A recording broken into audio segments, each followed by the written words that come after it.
Hello, everyone. Welcome back to Fluent English. We're so happy you're here with us today. If you're learning English and want to sound more natural in everyday conversations, you've come to the right place. Today, we're talking about something that confuses almost every English learner at some point.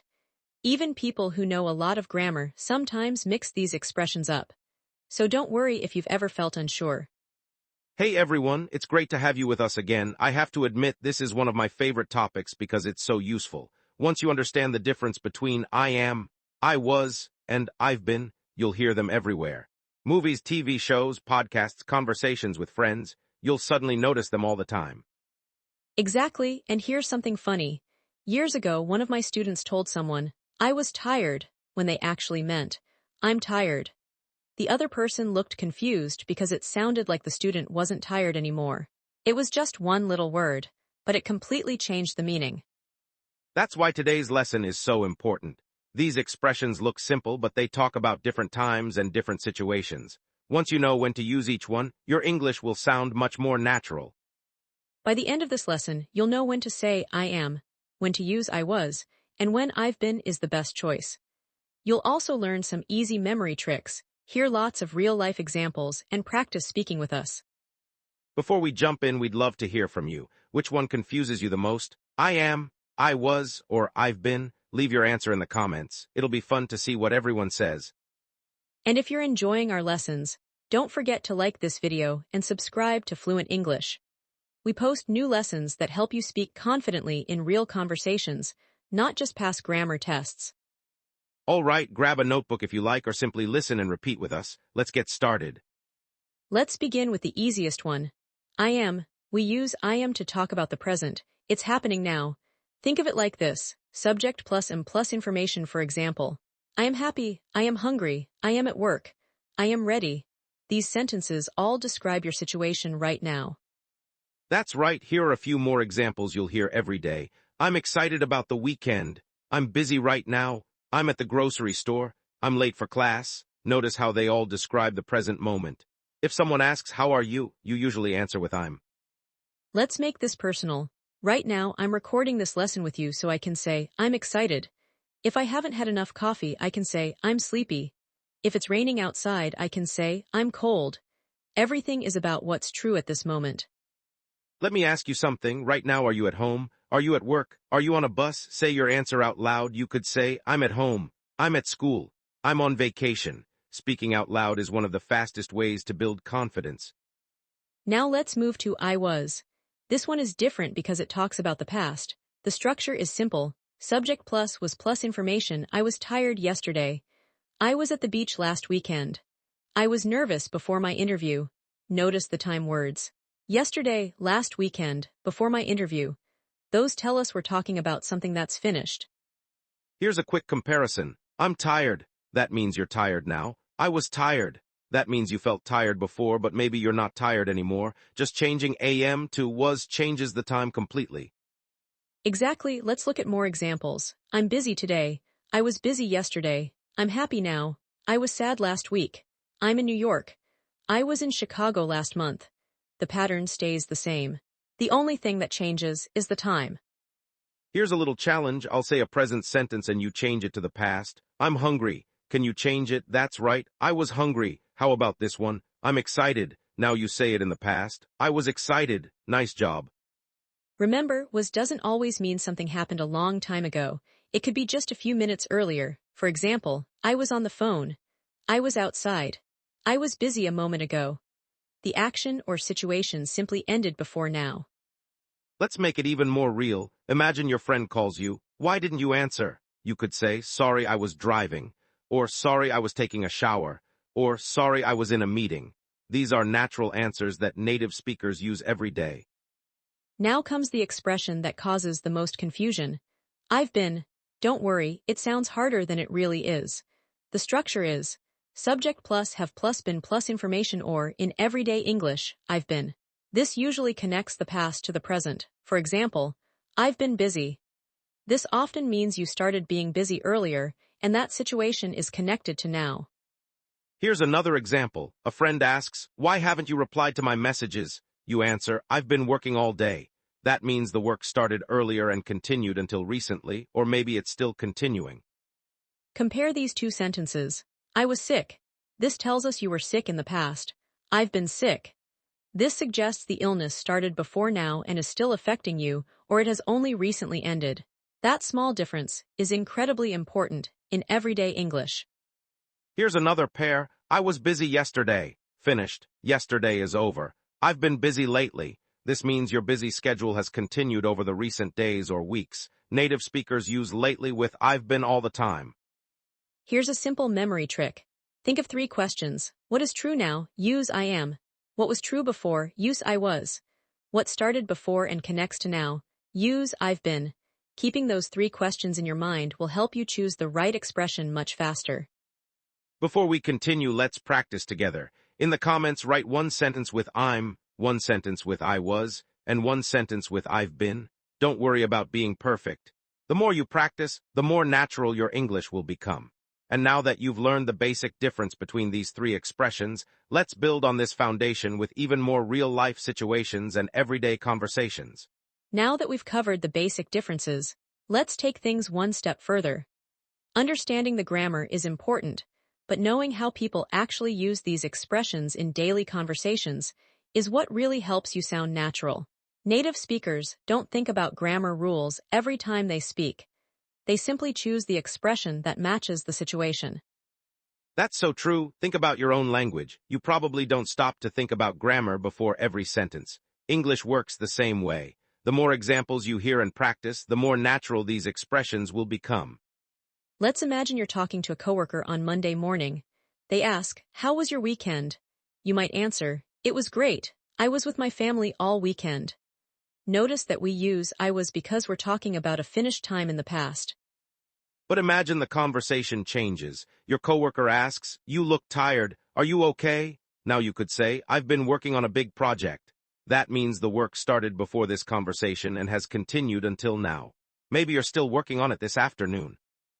Exactly. Here's another situation. A friend calls you and says, "You've seemed really quiet lately." A natural reply could be, "Yeah, I've been thinking about changing jobs." The thinking started some time ago and is still continuing. That's why I've been feels much more natural than I was. Let's compare another pair. I was nervous before my driving test. The test is finished. I've been nervous all week. The feeling continued throughout the week and may still be there today. That's a big difference even though the sentences look similar. Here's something interesting. Native speakers often use I've been with time expressions like lately, recently, all day, all week, for a while, since Monday. These expressions naturally connect the past with the present. Listen to these examples. I've been really busy lately. I've been studying English every evening. I've been waiting for an hour. I've been feeling much better recently. Can you hear how each sentence connects an earlier time to now? Now let's talk about casual and formal English. In everyday conversations, almost everyone uses contractions. Instead of saying, "I have been studying," people usually say, "I've been studying."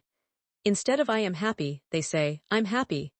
These contractions make your English sound smoother and more natural. In a very formal speech, interview, or presentation, you might hear the full forms more often. I have been working with this company for 5 years. I am pleased to be here today. They're completely correct, but in everyday conversations, contractions are much more common. Here's a short dialogue. How are things at work? B. I've been really busy this month. A. Are you still enjoying it? B. Yeah, I'm learning something new every day. Did you notice that one conversation used both I've been and I'm? That's because one describes an ongoing experience, while the other describes the present moment. Let's try another one. Friend, where were you yesterday? You, I was at the dentist. Friend, how are you now? You, I'm much better. Friend, you've looked stressed recently.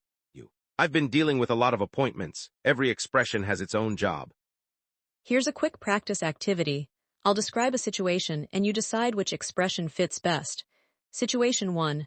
Right now you're hungry. Which one? I'm hungry. Exactly. Situation 2. Yesterday you were hungry after work. I was hungry. Correct. Situation 3. You've had a busy week and you're still busy today. I've been busy all week. Perfect. Let's make it a little more challenging. Situation 4. Your friend asks why you haven't answered their messages today. Would you say, I was driving, or I've been driving all morning? Actually, both can be correct, depending on the situation. If you were driving just before they called, I was driving sounds natural. If driving has taken up most of your morning, I've been driving all morning is the better choice. Context is everything. That's one of the biggest secrets to speaking naturally. Grammar isn't only about rules. It's about matching the expression to the situation you're describing. First, ask yourself when the situation happened. Second, decide if it's finished or still connected to now. Third, choose the expression that fits naturally. Those 3 simple steps can help you avoid many common mistakes. Here's another tip. Don't memorize long grammar definitions. Instead, memorize complete sentences. I'm ready. I was late. I've been waiting. When you remember whole phrases, your brain starts recognizing the correct pattern automatically. We'd love another chance to practice together. In the comments, tell us about your week using I've been. For example, I've been studying English every day, or I've been really busy at work. Then write one sentence using I was about something you did yesterday. It's excellent practice, and we'll enjoy reading your examples. Fantastic work so far. You've learned how these expressions change depending on time, how native speakers use them in everyday conversations, and why context matters much more than memorizing grammar rules. Keep these patterns in mind because next we're going to explore even more practical situations, natural expressions, and speaking tips that will make your English sound even more fluent. So far, we've learned the basic meanings and seen how these expressions work in everyday conversations. Now let's look at even more situations where choosing the right one can make your English sound natural and confident. These are the kinds of conversations you might have at work, with friends, while traveling, or even when meeting someone for the first time. That's right, sometimes learners know the grammar, but they hesitate because they're not sure which expression fits the situation. The good news is that once you practice with real-life examples, making the right choice becomes much easier. Imagine you've just arrived at a family dinner. Someone asks, "How are you doing?" You could answer, "I'm doing great." You're talking about how you feel right now. But what if your aunt asks, "How have things been at work?" A natural reply would be, "I've been really busy, but I'm enjoying the new projects." Notice that both expressions appear in one answer. I've been talks about the recent period leading up to now, and I'm describes your current feeling. Here's another example. A friend asks, "Where were you this morning?" You answer, "I was at the doctor's office." Then they ask, "Are you okay now?" You say, "I'm feeling much better." Finally, they ask, "What happened?" You reply, "I've been having headaches lately." Can you see how each expression has its own purpose? They work together to tell a complete story. Let's think about traveling. Imagine you've just landed in New York. Someone asks, "How do you feel?" You say, "I'm excited." Later they ask, "How was your flight?" You answer, "It was long, but it was comfortable." Then they ask, "What have you been doing since you arrived?" You might say, "I've been exploring the city and trying different restaurants." That's exactly how native speakers naturally switch between these forms. Here's another everyday conversation. Coworker, "You look happy today." You, I finally finished my project." Coworker, "How long have you been working on it?" You, "I've been working on it for almost 2 months." Coworker, "Were you stressed?" You, "I was really stressed last week, but now everything's finished." That's a very natural conversation, and every sentence matches the correct time. Let's talk about sounding polite because grammar isn't the only thing that matters. Your tone is important too. Imagine someone asks, "Can you help me today?" If you're free, you can simply say, "I'm available this afternoon."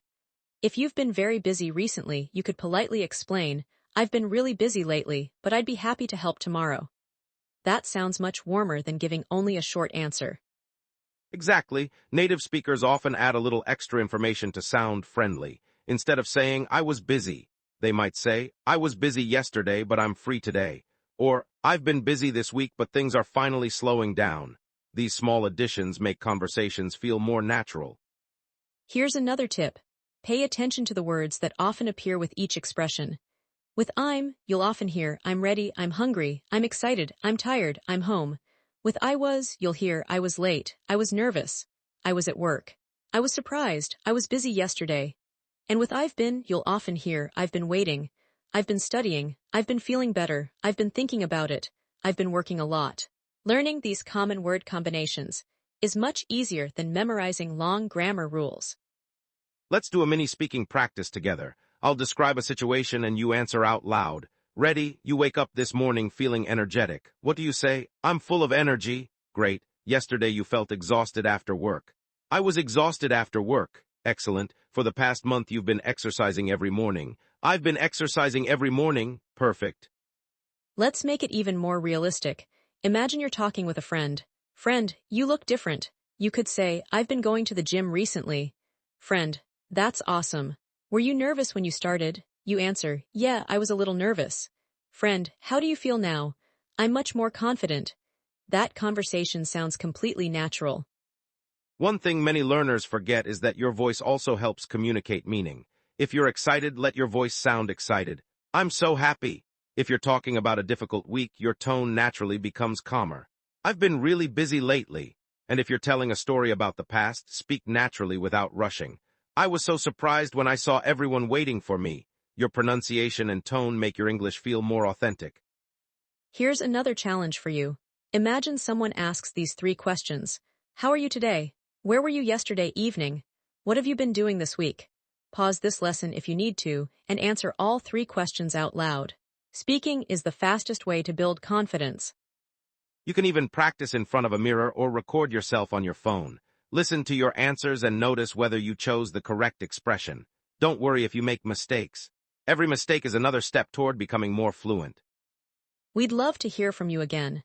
In the comments, answer these three questions. How are you today? Where were you yesterday? What have you been doing this week? Try using all three expressions correctly. It's excellent practice, and you'll also learn from reading other learners' answers. Fantastic work. You've now learned how to use I am, I was, and I've been in everyday conversations at work while traveling and in social situations. You've also seen how native speakers naturally switch between them depending on the time they're talking about.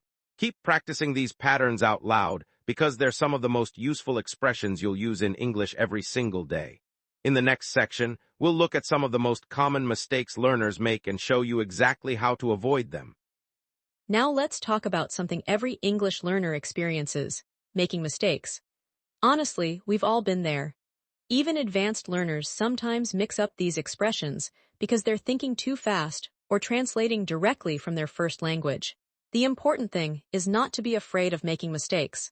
Every mistake is an opportunity to learn. Exactly, and here's the good news.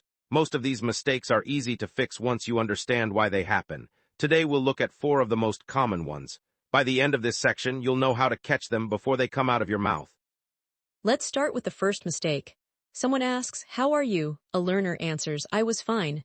That's usually not correct. If someone is asking about right now, your answer should be, I'm fine. I'm great. I'm a little tired. I'm excited. Use I'm because you're describing your current situation. Here's the comparison. Incorrect, I was hungry. Correct, I'm hungry. Why? Because you're talking about how you feel now, not how you felt earlier. A simple question can help you decide. Ask yourself, is this true at this moment? If the answer is yes, use I'm. Now let's look at mistake number 2. A learner says, I've been at the store yesterday. This mixes 2 different time ideas. The word yesterday tells us the action is finished, so I've been doesn't fit here. The correct sentence is, I was at the store yesterday. Compare these two. I was at the store yesterday. Finished. I've been at the store all morning. This morning connects to the present, especially if you just got back or you're talking about a recent experience. That's why context matters so much. Here's mistake number 3. Many learners use I was when they should use I've been. Imagine your friend asks, why do you look tired? You answer, I was working all day. That sounds a little strange if you're talking about something that continued until now. A more natural answer is, I've been working all day. The work started earlier and continued through the day. Here's another example. Incorrect. I was studying English this week. Correct. I've been studying English this week. The week isn't finished yet, so the activity is still connected to the present. Whenever you hear expressions like today, this week, lately, recently, or for the past few days, there's a good chance I've been is the better choice. Now for mistake number 4. Some learners forget the word been. They say, I have working. That isn't correct. You need the complete structure. I've been working. I've been waiting. I've been learning English. The word been is an important part of the present perfect continuous structure. Here's a quick memory trick. Think of it as 3 pieces. I've been working. Don't leave out the middle piece. Without been, the sentence isn't complete. Let's have a little fun with some funny mistakes. Imagine someone says, I was hungry now. That sounds like they're talking about the past and the present at the same time. The correct version is, I'm hungry now. Or maybe they mean, I was hungry earlier. Choosing the right time expression makes everything clear. Here's another funny one. A friend asks, what have you been doing lately? You answer, I was watching TV lately. Native speakers would probably understand you, but it doesn't sound natural. A better answer is, I've been watching TV lately. Again, lately connects the past with the present. Let's practice together. I'll read a sentence and you decide if it's correct. Number 1. I'm tired right now. Correct. Number 2. I've been busy yesterday. Not correct. It should be, I was busy yesterday. Number 3. I've been learning English for 2 years. Correct. Number 4. I was living here since 2023. Not quite. A more natural sentence is, I've been living here since 2023. Great job. Here's another practice round. Which sentence sounds better? I'm excited about my vacation. Or B, I was excited about my vacation. If the vacation is coming soon and you're excited now, choose A. If you're telling a story after the vacation ended and talking about your feelings before it started, B can work. Again, context changes everything. That's one of the biggest lessons in English. Grammar isn't just about memorizing rules. It's about matching your words to the time and situation you're describing. The more conversations you have, the more natural these choices become. We'd love to give you one more challenge. In the comments, correct these sentences. I was tired now. I've been at school yesterday. I have working all morning. See if you can rewrite each one correctly. It's a fantastic way to check your understanding. And remember, don't be discouraged if you still make these mistakes sometimes. Every fluent English speaker has made grammar mistakes while learning another language. Progress comes from practicing, listening, speaking, and learning from each correction. Exactly. Keep speaking, keep experimenting, and don't let the fear of making mistakes stop you from having real conversations. The more you use I'm, I was, and I've been in everyday situations, the more automatic they'll become. In the next section, we'll put everything together with a fun interactive practice that will help you use these expressions confidently in real conversations. It's time to put everything you've learned into action. This is one of my favorite parts because now you get to think like a native English speaker. Don't worry about answering perfectly. The goal is to practice choosing the expression that feels most natural for each situation. Exactly. I'll give you a situation with 2 possible answers. Before I tell you the correct one, pause for a second and choose your answer out loud. Speaking your answer is much more powerful than only thinking about it. Situation 1. Your friend calls you and asks, how are you today? Option A, I'm feeling great. Option B, I was feeling great. Which one would you choose? The best answer is option A, I'm feeling great. The question is about right now, so we use the present. If you chose option A, nice job. Situation 2. Someone asks, where were you last night? Option A, I'm at home. Option B, I was at home. Which one sounds right? The correct answer is option B, I was at home. The words last night tell us the time is finished, so we need the past. Situation 3. A coworker says, you've looked really busy lately.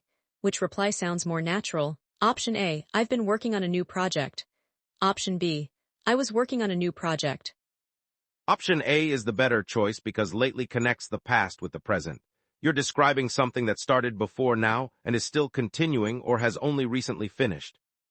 Situation 4. Your teacher asks, why didn't you answer my email this morning? Option A, I was driving. Option B, I'm driving. Think about it for a second. The correct answer is option A because you're explaining what happened earlier. The driving happened in the past when the email arrived. Situation 5. A friend asks, what have you been doing this month? Option A, I've been reading more books. Option B, I'm reading more books this month. Both are possible in some situations, but which one sounds more natural? Option A is usually the best choice because you're talking about an activity that's been happening throughout the month. Great work if you got that one. Here's one final challenge without any options. Complete these sentences out loud. I excited about this lesson. I busy yesterday afternoon. I practicing my English every day. Take a moment and say your answers. The answers are, I'm excited about this lesson. I was busy yesterday afternoon. I've been practicing my English every day. If your answers matched, fantastic. If not, that's completely okay. Practice is how confidence grows. Here's another fun exercise. Look around the room you're in right now and make 3 sentences. One with I'm, one with I was, one with I've been. For example, I'm sitting in my living room. I was at the supermarket this morning. I've been cleaning the house today. Simple, real-life sentences are the best way to build fluency. Another great habit is talking to yourself in English for just 5 minutes a day. When you wake up, say, I'm ready for today. After work or school, say, I was really busy. At the end of the week, say, I've been learning a lot. These little moments of practice really add up over time. Before we finish, we'd love one last comment from you. Tell us 3 things. How are you today? Where were you yesterday? What have you been doing recently? Try to use I was, and I've been correctly. We'll be excited to read your examples. Let's quickly review today's lesson. First, I'm talks about what's true right now. Second, I was talks about a finished time in the past. Third, I've been connects the past with the present and often describes something that has continued over time. Those 3 simple ideas will help you choose the correct expression in thousands of everyday conversations. You don't have to memorize complicated grammar rules to become fluent. Focus on understanding the situation, listen to how native speakers use these expressions, and practice speaking every single day. Little by little, your confidence will grow, and these phrases will become completely natural. Remember, fluency isn't about never making mistakes. It's about communicating clearly and continuing to improve. Every conversation you have is another opportunity to become a stronger English speaker. If you enjoyed this lesson, please give it a thumbs up, share it with a friend who's learning English, and subscribe to Fluent English for more practical lessons just like this. We upload new content to help you speak confidently in real-life situations, so make sure you don't miss our next video. Thank you so much for spending your time with us today. Keep practicing, keep believing in yourself, and keep speaking English whenever you get the chance. Your progress is built one conversation at a time. Take care, keep learning, and see you next time.